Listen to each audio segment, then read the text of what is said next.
আসসালামু আলাইকুম প্রিয় দর্শক, দেশ এবং প্রবাস থেকে যারা এই মুহূর্তে আমাদের সাথে যুক্ত রয়েছেন সবাইকে আরেকবার স্বাগত জানাচ্ছি সেভ মানি ইউটিউব চ্যানেলের পক্ষ থেকে।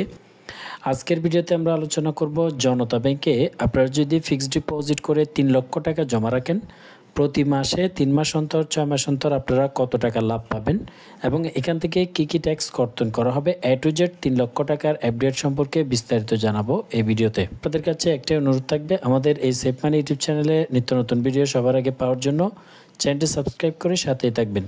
তো বলে রাখি, জনতা ব্যাংকে মান্থলি প্রফিট ডিপোজিট স্কিমটা নেই। অর্থাৎ আপনারা অনেকেই ইউটিউবে সার্চ করেন যে প্রতি মাসে মান্থলি ইনকাম স্কিমটা দেখান, কিন্তু জনতা ব্যাংকে মান্থলি ইনকাম স্কিমটা নেই। কারণ হচ্ছে জনতা ব্যাংক আগের থেকেই এটি বন্ধ করে রেখেছে, যদিও ডাবল স্কিম চালু করেছে, বাট এই যে মান্থলি প্রফিট ডিপোজিট স্কিমটা অনেক ব্যাংকে থাকলেও জনতা ব্যাংকে এখনও চালু হয়নি। তবে সেক্ষেত্রে ভয়ের কোনো কারণে আপনারা যদি চান জনতা ব্যাংকে ৩ মাসের জন্য ফিক্সড ডিপোজিট অ্যাকাউন্ট করতে পারেন। প্রতি ৩ মাসের অন্তর আপনাকে প্রফিট দেওয়া হবে।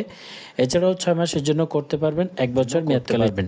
তো বলে রাখি, জনতা ব্যাংকের একটা সিস্টেম হচ্ছে আপনি যদি ৩ মাস এবং তার ঊর্ধ্বে কিন্তু ৬ মাসের মধ্যে যদি হয়, সেক্ষেত্রে ইন্টারেস্টের পরিমাণ ভিন্নতা রয়েছে। যেমন ধরেন ৩ মাস থেকে ৬ মাসের মধ্যে হলে আপনাকে রেট দিবে ৮.৫০%।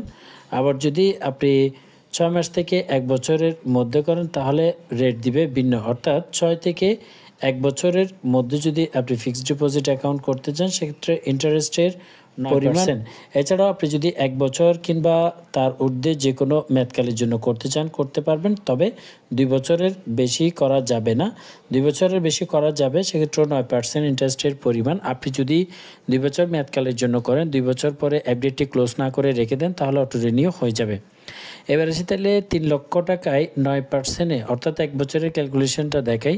৯%-এ ৩ লক্ষ টাকায় আপনারা কত টাকা লাভ পাবেন, এখান থেকে কী কী ট্যাক্স কর্তন করা হচ্ছে। ৩ লক্ষ টাকায় 9%-এ আপনি পাবেন ২৭,০০০ টাকা, ১ বছরে প্রফিট পাবেন।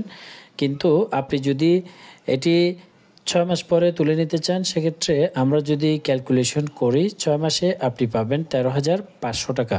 ১ বছর মেয়াদি করলে আপনি অবশ্যই ১৩,৫০০ টাকা পাবেন, কিন্তু ১ বছর মেয়াদকালের জন্য করার পরে আপনি যদি ৩ মাস শেষ হওয়ার পরে অ্যাকাউন্টটি বন্ধ করতে চান, সেক্ষেত্রে আপনাকে যে ৩ মাসের রেট রয়েছে আপনার ৮.৫০, সেই রেটে আপনাকে প্রদান করা হবে। যদি আমি ৮.৫০% হিসাব করি ৩ লক্ষ টাকায়, তাহলে আপনাকে প্রফিট প্রদান করা হচ্ছে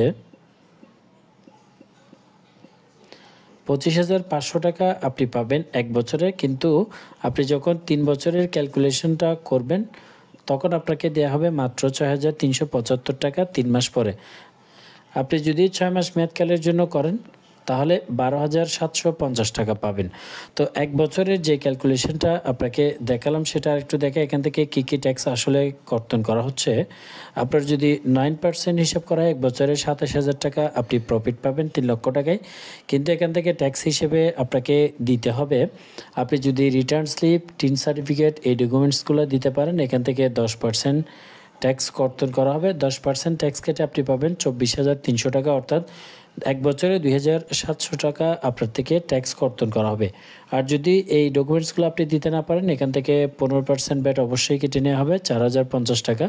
সর্বমোট ২২,৯৫০ টাকা আপনাকে দেওয়া হবে ১ বছর সম্পূর্ণ মেয়াদকাল শেষে। আবারও বলি, প্রতি মাসে আপনাকে কোনো প্রফিট দেওয়া হবে না। ৩ মাস অন্তর পেতে পারেন, ৩ মাস মেয়াদি করলে ৬ মাস অন্তর পেতে পারেন, ৬ মাস অন্তর করলে ১২ মাস অন্তর পাবেন, ১২ মাস মেয়াদি আপডেট করলে। এই আপডেটটি করার জন্য ডকুমেন্টস হিসেবে কি কি দিতে হবে সেটিও আপনাদেরকে বলি। আপনারা জনতা ব্যাংকের যে কোনো শাখায় চলে যাবেন, আপনার নিকটস্থ সুবিধামতো যে কোনো শাখায় চলে যাবেন, সাথে টাকাটি নিয়ে যাবেন 2 কপি পাসপোর্ট সাইজের ছবি, নমিনির 1 কপি ছবি, দুজনের ন্যাশনাল আইডি অর্থাৎ ভোটার আইডি কার্ড অথবা পাসপোর্টের ফটোকপি নিয়ে যাবেন। অপ্রাপ্ত বয়স্কদের জন্য হলে জন্ম সনদ নিয়ে যাবেন। এছাড়াও বিদ্যুৎ বিলের কপি, টিনের কপি যদি থাকে সেক্ষেত্রে অবশ্যই নিয়ে যাবেন। জনতা ব্যাংকের যে কোনো শাখায় আপনারা আপডেটটি করতে পারবেন।